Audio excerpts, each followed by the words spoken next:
This is Nicole Newman reading from A Product of My Environment, the autobiography of Nicole Newman. I will read the foreword. How do I begin? How do I journal my purpose? The year 2009 started out with a bang. The seeds of the entrepreneurial forest the Creator planted in my heart in 2006 were beginning to bear fruit. This goal is so close I can feel and touch it. The wealth and abundance is so close I can taste it. As the remembrance of God is the center of my entire world, on this journey it is up to Him and He will that I stop. I have to relive and journal all the sadness and pain before.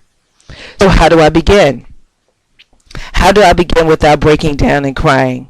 How do I open up the book to let you know my pain is the pain of my children, my parents, my culture, my country, and my nation? My pain goes back generations and generations before I was born.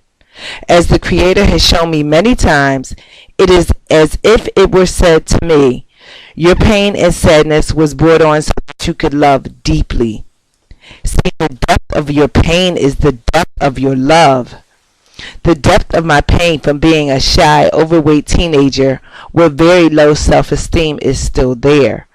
From being teased about my hair before locks were in style or the way I dressed, not much selection for a 12-year-old child who wears a size 20 is still there.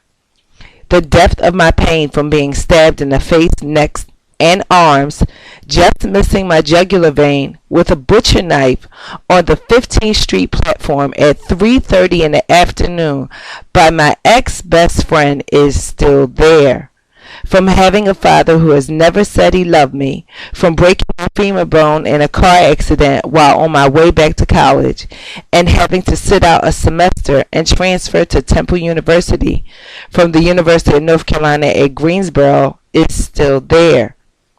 And the depth of my pain from being a single, unmarried woman who, on the clutches of experiencing the phenomenon of birth, gets the cruel blow of an 8-month stillborn child on what was supposed to be a beautiful day for a baby shower.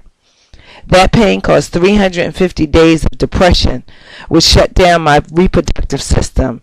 Sean Aaron Newman, you will forever be in my heart.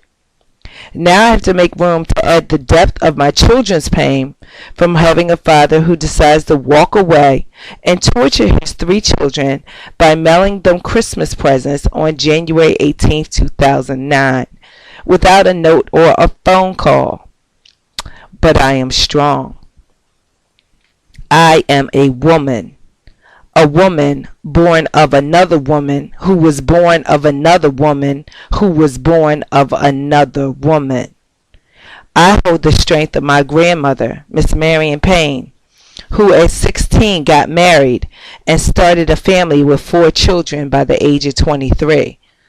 Her husband strayed from the family path and my grandmother decided to leave. This was unheard of in 1943. She had to survive away from her family with 4 children in tow, and survive she did. She had hard choices to make. The family was split apart, but it was through her strength and God's will that she made it through and never gave up. When she found husband number 2, she was taking care of a housebound woman and her family once again reunited. My grandmother and her second husband had 5 more children together, with my mom being the baby girl. At my mom's tender age of 4, her father, my grandfather, passed away. He was on a fishing trip when the boat capsized and drowned my grandfather in the river. It was up to my grandmother once again to hold the family together. Unfortunately, in 1970, the house caught on fire from wiring in the basement, killing the housebound woman, my 5 baby cousins from Aunt Tammy, not her real name, ages 8 years old to 3 months old, and my 2 preteen cousins, ages 8 and 10 from Aunt Linda, not her real name, and once again, the family was torn apart. My mom was lucky. She was taken in by BFF, best friend forever, family for almost a year while she was attending high school, and my strength was my mom, who got married to my father and decided to leave. Do you hear a broken record? Because he strayed from the family path. She had hard choices to make, like moving in with my father's parents and working her way up in corporate America, and once again moving in with her BFF. But I refuse to let this book be about dysfunction in the African American community. I refuse to be another statistic about the dismal cycle of poverty brought on by another broken home, or to be a statistic about the number of highly educated women who are still single because the pool of African American men who are not incarcerated is increasingly shrinking. I refuse to let my sons grow up in a world where they only have two tracks: the low paying mailroom or incarceration. I have been gifted with the awesome responsibility of loving you. I have been gifted with the awesome responsibility of showing you how to dream again and wake up to the dawn of the new era. Barack Obama is the president. Wake up, people. This is a new world. The path to wealth and abundance is full of potholes.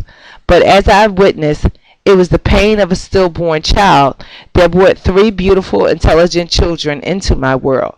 It was the pain of Martin Luther King Jr. getting shot on that balcony that allowed Barack Obama to be the president. It was the pain of having my children's father walk away that will allow me to live as the queen I know I am. It is the pain of the 20-something years of low self-esteem that allowed me to have focus and determination and not give a darn about what somebody thinks about me. See, the depth of my pain is the depth of my love. This book is meant to inspire you to accept you. And only when you accept you and heal yourself will be able to walk together and seek the blessings of this world. This is how we begin.